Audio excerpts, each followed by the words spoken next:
नमस्कार प्यारे साथियों, शिक्षा के सफर में आप लोग का स्वागत है। आज हम लोग प्रत्यक्ष और अप्रत्यक्ष टैक्स के बारे में जानेंगे, कौन सा प्रत्यक्ष कर है और अप्रत्यक्ष कर है। तो चलिए शुरू करते हैं समय ना गंवाते हुए। प्रत्यक्ष और अप्रत्यक्ष कर।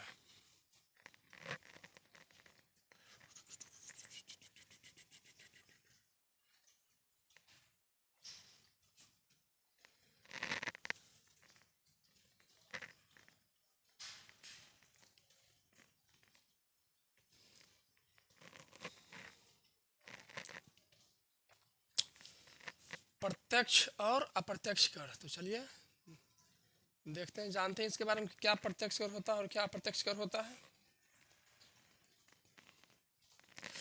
तो प्रत्यक्ष कर और अप्रत्यक्ष कर दोनों ही सरकार द्वारा लगाए जाने वाले एक कर होता है, लेकिन इसका स्वरूप जो होता है और भुगतान का तरीका अलग अलग होता है। ठीक है, प्रत्यक्ष और अप्रत्यक्ष कर जो है दोनों ही सरकार द्वारा लगाया जाने वाला टैक्स होता है, लेकिन दोनों का भुगतान प्रणाली और स्वरूप अलग अलग होता है। इस प्रकार भारत में प्रत्यक्ष कर की नींव 1860 में पड़ी, पर जबकि अप्रत्यक्ष कर प्रणाली 1944 से विकसित होकर 2017 में जीएसटी तक पहुंचे। आइए इनके बीच का अंतर समझते हैं, है ना। तो चलिए जानते हैं कि किससे करते हैं प्रत्यक्ष अप्रत्यक्ष किससे कहते हैं। तो प्रत्यक्ष कर का शुरुआत 1860 में हुआ मुख्य रूप से। इसे तो बहुत पहले से भी इसका इतिहास है, जानेंगे विस्तार से, लेकिन 1860 में मुख्य माना जाता है। और प्रारंभ 1810 में प्रत्यक्ष कर का डायरेक्ट टैक्स, इसको है ना डायरेक्ट टैक्स लिखेंगे, डायरेक्ट टैक्स, इसको इनडायरेक्ट टैक्स।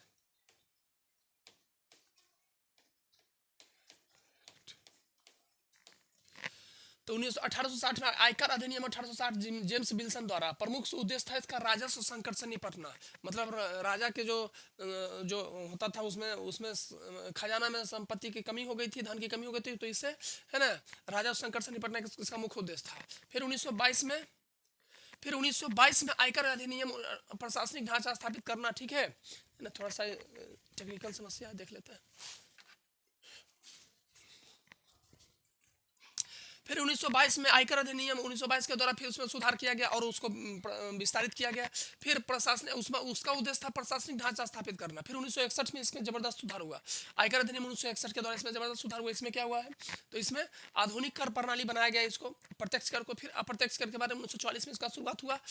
उत्पाद शुल्क की शुरुआत, है ना, ब्रिटिश उद्योग की रक्षा के लिए, ब्रिटिश जो उद्योग का उसकी रक्षा के लिए, क्योंकि ब्रिटिश उद्योगों को भारतीय उद्योग पछाड़ रहा था, है ना, तो इसलिए उसकी सुरक्षा के लिए ये अप्रत्यक्ष कर लगाया गया भारतीय उद्योगों को पिछाड़ने के लिए, मतलब पीछा करने के लिए, भारतीय उद्योगों को दबाने के लिए, है ना, मसलने के लिए, है ना। फिर 1954 में इसमें फिर परिवर्तन हुआ। पहली बिक्री कर अधिनियम प्रमुख अधिनियम, उसमें सुधार हुआ। सुधार का नाम अस्थानीय राजस्व स्रोत। इसमें भारत सरकार जब आज़ाद हुआ तो भारत सरकार अपना स्थानीय राजस्व स्रोत के लिए इनडायरेक्ट टैक्स लगाया। फिर 2017 में इसमें जबरदस्त सुधार हुआ, है ना, वस्तु एवं सेवा कर इसका नाम दिया गया और एकीकृत प्रणाली अपनाया गया। 2017 में एकीकृत प्रणाली अपनाया गया और उसके द्वारा है ना जीएसटी लागू किया गया प्रत्यक्ष कर में। आगे देखिए प्रत्यक्ष कर किसे कहते हैं, क्या है परिभाषा, क्या उदाहरण, क्या है, क्यों है। तो प्रत्यक्ष कर वह कर जिसे व्यक्ति या संस्था सीधे सरकार द्वारा लेता है ना। प्रत्यक्ष कर जो है वह कर होता है जिसे व्यक्ति या संस्था सीधे सरकार से, यह प्रत्यक्ष कर जो है डायरेक्ट टैक्स, यह वह कर है जिसे व्यक्ति या संस्था सीधे सरकार को देता है और जिसका बोझ उसी पर होता है। ठीक है, जो व्यक्ति देने वाला होता है उसी पर उसका बोझ होता है, उसे क्या कहते हैं प्रत्यक्ष कर कहते हैं। उदाहरण क्या है, तो आयकर, कॉर्पोरेट कर और संपत्ति कर। आयकर, कॉर्पोरेट कर और संपत्ति कर, ये सभी क्या है, ये सभी प्रत्यक्ष कर है। आयकर की परिभाषा क्या है, व्यक्ति की आय पर लगाया जाता है, आमदनी जो होता है लोगों का उस पर लगाया जाता है इनकम टैक्स। कॉर्पोरेट कंपनियों की आय पर, जो कंपनी मुनाफा कमाती है उस पर लगता है कॉर्पोरेट टैक्स। और संपत्ति कर, संपत्ति के स्वामित्व पर, जो इसके पास ज्यादा से ज्यादा संपत्ति होता है उस पर संपत्ति टैक्स लगता है। आगे विशेषताएं क्या है, करदाता की पहचान, इसमें करदाता की पहचान स्पष्ट होती है। प्रत्यक्ष कर में जो कर देने वाला, टैक्स देने वाला होता है उसका पहचान प्रत्यक्ष होता है कि ये लोग देने वाले हैं टैक्स। ठीक है, यह कर आय या संपत्ति पर आधारित होता है, ये आमदनी या संपत्ति पर आधारित होता है। कर चुकाने की जिम्मेदारी करदाता की होती है। कर चुकाने की जिम्मेदारी जो करदाता उसी की होती है, वही चुकाएगा। कर का बोझ स्थानांतरित नहीं किया जा सकता, बदला नहीं जा सकता कि हमारे बदले में कोई दूसरा टैक्स दे देगा, ये नहीं हो सकता। जिस जो आमदनी कर रहे हैं उन्हीं को टैक्स देना होगा। इसे किसी अन्य अन्य पर हस्तांतरित नहीं किया जा सकता, मतलब बदला नहीं जा सकता, किसी दूसरे को चुकाने के लिए नहीं कहा जा सकता है। ठीक है। फिर आगे देखिए प्रत्यक्ष कर की शुरुआत। प्रत्यक्ष कर के बारे में विस्तार से जानेंगे कि क्या है इसका शुरुआत है। तो प्रत्यक्ष कर इनडायरेक्ट टैक्स, भारत में प्रत्यक्ष कर, डायरेक्ट टैक्स तथा अप्रत्यक्ष कर की शुरुआत का इतिहास बहुत पुराना है। प्राचीन काल में आय और संपत्ति पर कर लगाने की परंपरा प्राचीन सभ्यताओं में थी। भारत में कराधान की परंपरा वैदिक काल से चली आ रही है। कालिदास के रघुवंश में भी राजा द्वारा कर वसूलने का उल्लेख मिलता है। ग्रीस, रोम, जर्मनी जैसे देशों में व्यवसाय और कारोबार पर लगाए जाते थे ये प्रत्यक्ष और प्रत्यक्ष कर। ठीक है।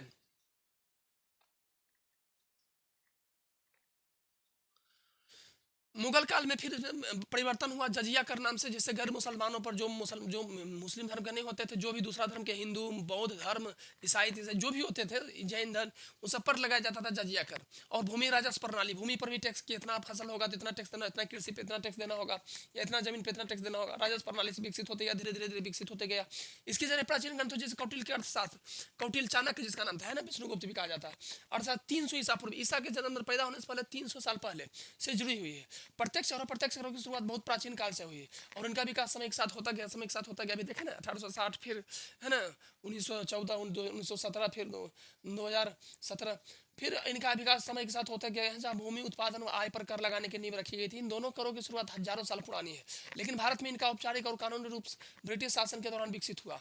आइए दोनों की ऐतिहासिक पृष्ठभूमि पर नजर डालते हैं। प्रत्यक्ष कर और अप्रत्यक्ष कर दोनों ही सरकार के राजस्व का प्रमुख स्रोत है, लेकिन सरकार इससे प्रमुख अपना राजस्व उत्पन्न करता है। ठीक है, आमदनी उत्पन्न करता है, लेकिन इसका स्वरूप, भुगतान प्रक्रिया और प्रभाव अलग अलग होता है। लेकिन इसका स्वरूप है जो भुगतान प्रक्रिया और प्रभाव अलग अलग होता है।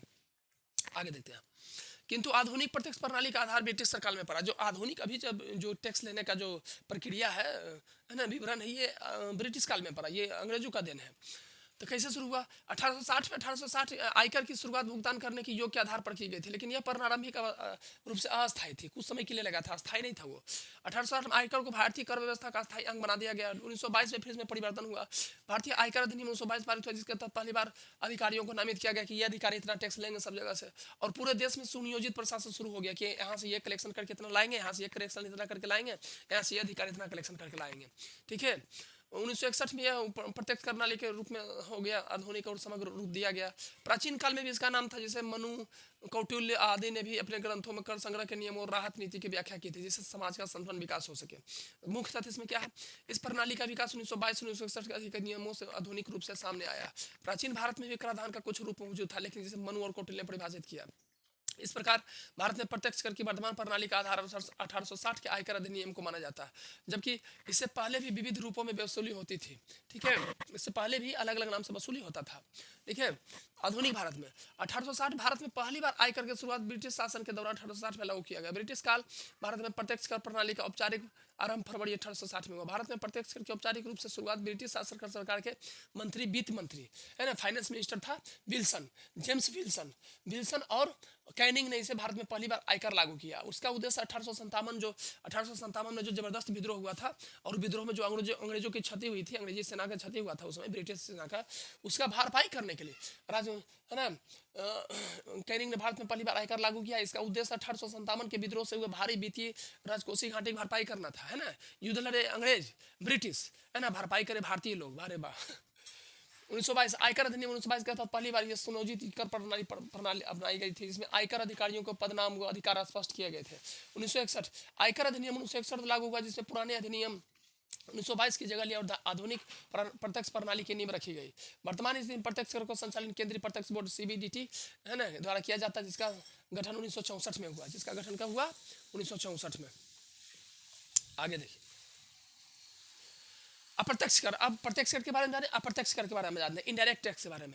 यह वह कर है जो वस्तुओं और सेवाओं की खरीद पर लगाया जाता है और उपभोक्ता द्वारा भुगतान किया जाता है, लेकिन सरकार को विक्रेता है ना देता है। लगाया जाता है सरकार के द्वारा, कंपनी के द्वारा, है ना, कारखाना पे, लेकिन वसूली हो जाता है जनता से, है ना। सरकार को विक्रेता देता है, जो बेचता है वो देता है। उदाहरण, वस्तु, उसका उदाहरण क्या है अप्रत्यक्ष कर का? तो वस्तु एवं सेवा कर, वस्तुओं और सेवाओं पर सीमा शुल्क, है ना, कस्टम ड्यूटी आयाती किसी विदेश से या बाहर से कोई सामान मंगा रहे हैं, है ना, तो उस पर लगेगा। अप्रत्यक्ष कर उत्पाद शुल्क, उत्पादन पर भी, है ना, एक्साइज ड्यूटी उत्पादित वस्तुओं पर भी। विशेषता, यह कर वस्तु या सेवा की कीमत में शामिल होता है। जो कीमत बढ़ गया ना कि इतना चीज़ का कीमत बढ़ गया, ये प्रत्यक्ष कर के कारण ही। किसी चीज़ का महंगा हो जाता है, ज़्यादा टैक्स लगने पर कोई वस्तु ज़्यादा महंगा हो जाता है, टैक्स सस्ता होने पर वस्तु सस्ता हो जाता है, कीमत कम जाता है, तो वस्तु की कीमत में शामिल होता है। करदाता की पहचान स्पष्ट नहीं होती है। अप्रत्यक्ष कर में जो कर देने वाला उसका पहचान स्पष्ट नहीं होता है। प्रत्यक्ष कर में स्पष्ट होता है कि ये दे रहे हैं, यानी इनका नाम है, लेकिन अप्रत्यक्ष में स्पष्ट नहीं होता, बस समूचे जनता के ले लिया जाता है। इसे निर्माता विक्रेता सरकार को देता है, लेकिन भार उपभोक्ताओं को पड़ता है। इसे निर्माता जो उत्पादन करता है उस पर, और विक्रेता वो देता है ना, लेकिन महंगे कारण जनता पे भार पड़ जाता है, जो उसका उपयोग करता है उपभोक्ता यूजर पे पड़ जाता है। कर का बोझ उपभोक्ता द्वारा पर पड़ता है, लेकिन सरकार को विक्रेता देता है। ठीक है। अप्रत्यक्ष कर की शुरुआत प्राचीन काल में वस्तुओं की बिक्री और व्यापार पर लगाए जाने वाले, है ना, परंपरा भी, व्यापार पर कर लगाने की परंपरा भी प्राचीन काल से रही है। माल और पशुधन की खरीद बिक्री पर कर वसूला जाता था।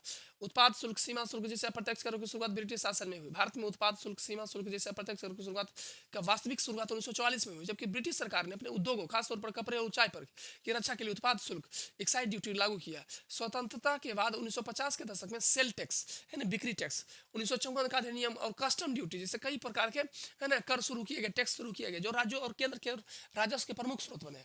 2005 कई अप्रत्यक्ष करों को सरल करने के लिए वेट टैक्स प्रणाली, value added tax, VAT tax इधर हाल तक लगता था, है ना, प्रणाली शुरू की गई।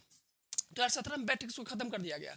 भारत की कर व्यवस्था में सबसे बड़ा सुधार जब हुआ, जब वस्तु एवं सेवा कर, GST, goods and service tax, है ना, सेवा कर लागू किया गया, GST, goods and service tax, जिसने पुराने अप्रत्यक्ष करों जैसे सेवा कर, वैट कर, उत्पाद शुल्क को प्रतिस्थापित करके एक जगह ला दिया, है ना, उसका नाम रख दिया जीएसटी।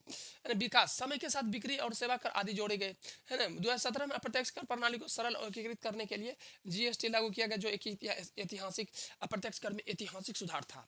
ठीक है, अब तक कोई सा सुधार नहीं हुआ था। मुख्य अंतर, प्रत्यक्ष कर सीधे करदाता की आय पर, अब देखिए प्रत्यक्ष कर और अप्रत्यक्ष कर में अंतर क्या होता है, तो मुख्य अंतर यहाँ देखिए।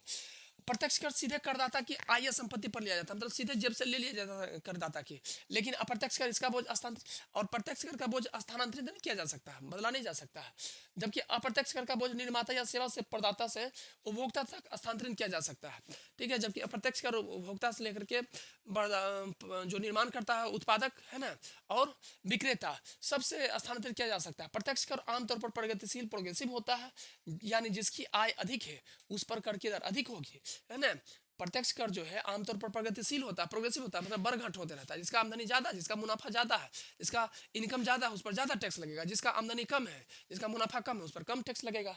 तो जिसकी आय अधिक उस पर कर की दर अधिक, है ना। वहीं अप्रत्यक्ष कर आमतौर पर अनुपातिक प्रोपोर्शनल होते हैं, यानी सभी पर एक समान लगता है। प्रत्यक्ष कर किसी में ज़्यादा किसी में कम लग सकता है, लेकिन अप्रत्यक्ष कर, है ना, सब पर एक जैसा लगता है। आगे देखिए अंतर और क्या होता है। प्रत्यक्ष कर, अप्रत्यक्ष कर, प्रत्यक्ष कर क्या क्या है, तो प्रत्यक्ष कर में आयकर, संपत्ति कर और कॉर्पोरेट टैक्स। आयकर आमदनी पर लगेगा प्रत्यक्ष कर, संपत्ति पर, आपका पर ढेर सा संपत्ति उस पर लगेगा प्रत्यक्ष कर, और कॉर्पोरेट टैक्स, है ना, आप मतलब बिजनेसमैन है, बहुत ज़्यादा मुनाफा करते हैं, है ना, तो उस पर भी लगेगा।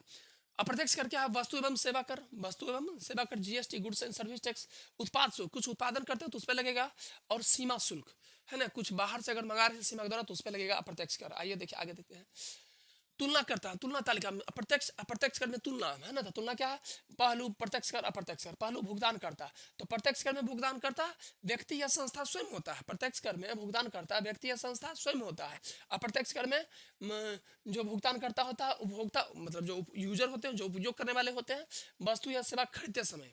ठीक है। स्थानांतरण, प्रत्यक्ष कर स्थानांतरण नहीं किया जा सकता, उसी को देना पड़ेगा जो व्यक्ति ने आमदनी ढेर सारा किया है, जिसके पास ढेर सारा संपत्ति है, या जो ढेर सारा बिजनेस, बहुत बड़ा बिजनेसमैन है। अब अप्रत्यक्ष कर स्थानांतरित किया जा सकता है यूजर, विक्रेता, उत्पादक, है ना, इत्यादि। आधार, इसमें अप्रत्यक्ष कर का आधार है मतलब आमदनी, लाभ, प्रॉफिट और संपत्ति। और अप्रत्यक्ष कर का क्या है आधार, वस्तु या सेवा की खपत, जितना ज़्यादा वस्तु का खपत होगा उतना ज़्यादा मतलब कलेक्शन होगा सरकार का। उदाहरण, आयकर, प्रत्यक्ष कर में क्या है, आयकर, कॉर्पोरेट टैक्स और, है ना, संपत्ति टैक्स, है ना, यहाँ संपत्ति लिख देंगे। ठीक है, संपत्ति कर, और इसमें जीएसटी और सीमा शुल्क, जीएसटी और सीमा शुल्क। आगे उत्पादन शुल्क भी। पारदर्शिता, अधिक पारदर्शी, है ना, प्रत्यक्ष कर जो होता है डायरेक्ट टैक्स होता है अधिक पारदर्शी होता है, अप्रत्यक्ष कर जो होता है कम पारदर्शी होता है, कौन दिया पता ही नहीं चलता है। और प्रत्यक्ष कर में पता चलता है कि इस लोग ये लोग ने इतना टैक्स दिया है। ठीक है, आगे देखिए, है ना। तो तो क्लास खत्म दोस्तों, अब मिलते हैं अगले क्लास में। तो बताइएगा कमेंट करके कैसा लगा क्लास, है ना। और चैनल को सब्सक्राइब शेयर और लाइक शेयर को सब्सक्राइब किया करिए, ज़्यादा से ज़्यादा शेयर करिए। ठीक है, तो धन्यवाद दोस्तों।